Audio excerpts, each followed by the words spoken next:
बिहार के मतदाता मालिकों को मैं हृदय से धन्यवाद देता हूं कि उन्होंने शांतिपूर्वक चुनाव संपन्न कराने का काम किया। कांग्रेस के सभी बड़े लीडर्स से लेके विलेज लेवल वर्कर्स तक को भी मैं हृदय से बधाई और धन्यवाद देता हूं, जिन्होंने बड़ी कड़ी मेहनत की इस चुनाव में और निश्चित रूप से परिणाम भी हम लोगों के पक्ष में मिलेगा। 1 तारीख की शाम को जो एग्जिट पोल आया वो बिल्कुल फॉल्स एंड फैब्रिकेटेड है।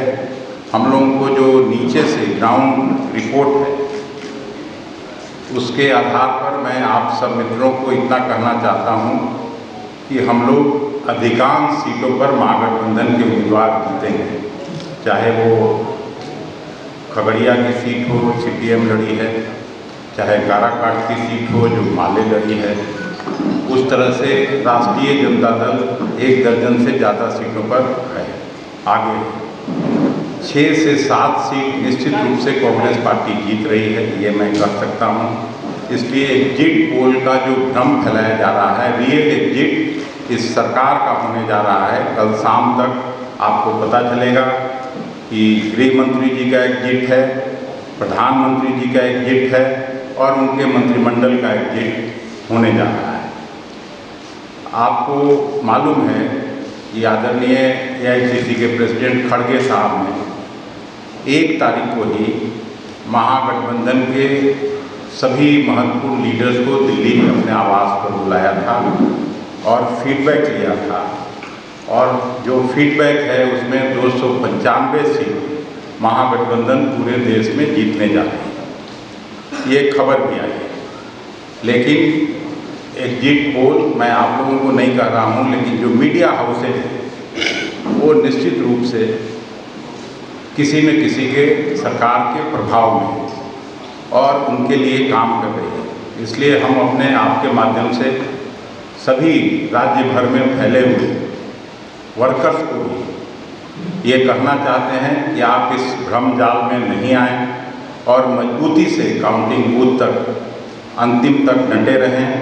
परिणाम हम लोगों के पक्ष में आ रहा है, ये हम अच्छी तरह से जानते हैं कि 7 सीट पक्का कांग्रेस जीतेगी, 13-14 सीट निश्चित रूप से राष्ट्रीय जनता दल के उम्मीदवार जीत रहे हैं और 3-4 सीट पर वाम दलों के लोग भी जीत रहे हैं।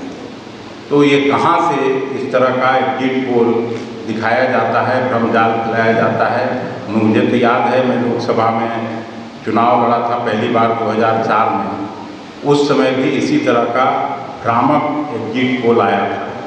लेकिन मनमोहन सिंह जी के नेतृत्व में हम लोगों की सरकार बनी थी और पूरी उम्मीद और जो हम लोगों की है वो निश्चित रूप से हम कह सकते हैं कि इस बार भी मोदी सरकार की विदाई कल शाम तक तय है और एक नई सरकार का गठन महागठबंधन के नेतृत्व में होने जा रहा है।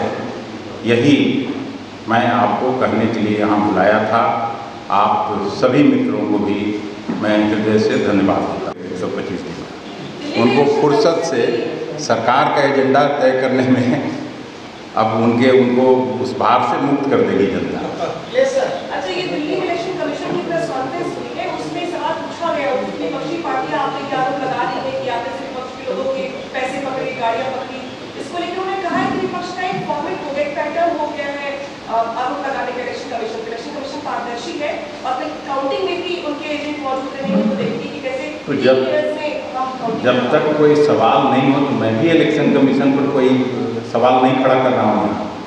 मैं तो अपने वर्कर्स को ये जो फॉल्स और फैब्रिकेटेड एग्जिट पोल आया है, मैं उस पर आपको बात करने के लिए बुलाया था और अपने वर्कर्स को ताकि साइकोलॉजिकल एक ये क्रिएट किया जाए, उसमें नहीं आने के लिए मैं आपसे आग्रह कर रहा हूँ कि सबको मैसेज जाए।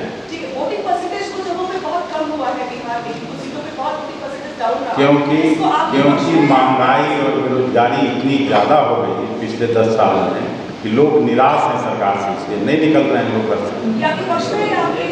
हम लोग के पक्ष में जो निकले हैं वो सरकार के खिलाफ वोट देने निकले। जयराम रमेश ने आरोप लगाया है कि 150 डीएम्स को इन्फ्लुएंस किया जा रहा है होम मिनिस्ट्री की तरफ से। ये तो सरकार सब कुछ करती ही है। जब चीफ मिनिस्टर को जेल में बंद कर दिया जाता हो तो ये सब तो छोटी बातें हैं। ये लोग सारे तिकड़म करने के बाद भी इनका एग्जिट हो रहा है कल।